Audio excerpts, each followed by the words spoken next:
Hello welcome back. ഇന്നത്തേത് വീട്ടിൽ തന്നെ നമുക്ക് മുളക് കൊണ്ടാട്ടം ഉണ്ടാക്കാൻ പറ്റുന്ന ഒരു റെസിപ്പിയാണ് കേട്ടോ കാണിക്കുന്നത്.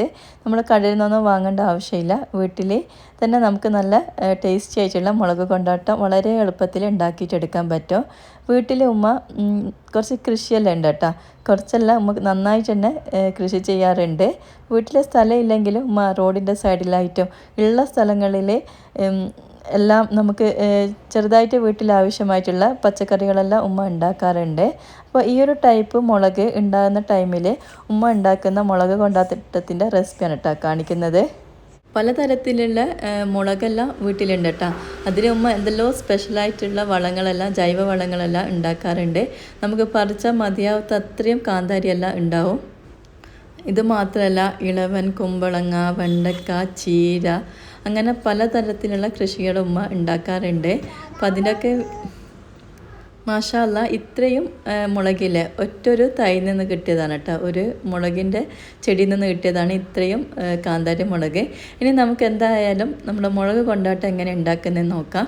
ഈ ഒരു ടൈപ്പ് മുളകാണ് എടുക്കേണ്ടത് മുളക് കൊണ്ടാട്ടത്തിന്. ഇതിപ്പോൾ വീട്ടിലില്ലെങ്കിൽ നമുക്ക് കടയിൽ നിന്നും വാങ്ങാൻ കിട്ടും ഈ ഒരു ടൈപ്പ് മുളക്. ഈ ഒരു ടൈപ്പ് മുളക് ഞാനിപ്പം മിക്സായിട്ടാണ് എടുത്തിട്ടുള്ളത്. നന്നായിട്ട് മൂത്ത് മുളകും ഉണ്ട്, അതുപോലെ തന്നെ ഒരു മൂക്കാത്ത മുളകും ഉണ്ട്, എരിവ് കുറഞ്ഞിട്ടുള്ള ഒരു പാകമാവാത്ത മുളകും ഉണ്ട്. അപ്പോൾ എനിക്കൊക്കെ ആ ഒരു മുളകിൻ്റെ ടേസ്റ്റും ഇഷ്ടമാണ്. പക്ഷേങ്കിൽ അധികം എരിവും പാടില്ല. ആ ഒരു ടൈപ്പ് ആകുമ്പോൾ നമുക്ക് അധികം പാകമാവാത്ത മുളക് എടുക്കുന്നതായിരിക്കും നന്നാവാൻ. അപ്പോൾ ഇതേപോലെ ഒന്ന് കത്തി കൊണ്ട് വരഞ്ഞു കൊടുക്കാൻ. മുളക് നന്നായി കഴുകി ഒട്ടും തന്നെ വെള്ളമില്ലാതെ വേണം കേട്ടോ എടുക്കാൻ വേണ്ടിയിട്ട്. ഇന്നൊരു പ്ലേറ്റിലേക്ക് 2 സ്പൂണ് ഉപ്പിൻ്റെ പൊടി ഇട്ട് കൊടുക്കുന്നുണ്ട്. പിന്നെ ഒരു 3/4 ടീസ്പൂണ് മഞ്ഞൾപ്പൊടി എടുക്കുന്നുണ്ട്. അത് രണ്ടും കൂടെ മിക്സ് ആക്കുന്നുണ്ട് കേട്ടോ. നമ്മൾ സാധാരണയായിട്ട് തൈര് മുളക് കൊണ്ടാട്ടല്ല പറയാം. അപ്പോൾ ഇതിൽ തൈര് ചേർക്കുന്നില്ല. വീട്ടിൽ ഉമ്മ തൈര് കഴിക്കില്ല. അപ്പോൾ ഉമ്മക്ക് തൈര് ചേർക്കാത്ത മുളകാണ് വീട്ടിലുണ്ടാക്കിയെടുക്കാറുള്ളത്. നന്നായി മിക്സാക്കിയതിന് ശേഷം നമ്മൾ മുളകിലേക്ക് ഇത് ഫില്ല് ചെയ്തെടുക്കാം. തീ ഉപയോഗിച്ചിട്ട് മുളക് വരഞ്ഞെടുക്കുന്ന ടൈമിൽ മുളക് പൊട്ടിപ്പോകാതിരിക്കാൻ ശ്രദ്ധിക്കണേ. എന്നാൽ മാത്രമേ നമുക്ക് ആ ഈ ഒരു ഫില്ലിങ് മുളകിലേക്ക് നന്നായിട്ട് പെർഫെക്റ്റ് ആയിട്ട് വെക്കാനും പറ്റുള്ളൂ. ഇത് ഞാനിപ്പോൾ വീഡിയോ എടുക്കുന്നത് കൊണ്ടാണ് ഇങ്ങനെ സ്പൂണെല്ലാം ഉപയോഗിക്കുന്നത്.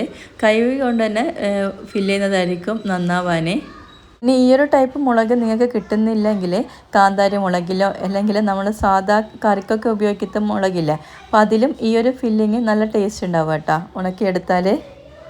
ഈ ഒരു ടൈപ്പ് മുളകിൻ്റെ വിത്തൊക്കെ നമുക്ക് പുറത്തുനിന്ന് വാങ്ങാൻ കിട്ടും. അപ്പോൾ കൃഷിയൊക്കെ ഇഷ്ടപ്പെടുന്നവർക്ക് ഈ ഒരു ടൈപ്പ് മുളകെല്ലാം ഒന്ന് നട്ട് വളർത്തിക്കോ.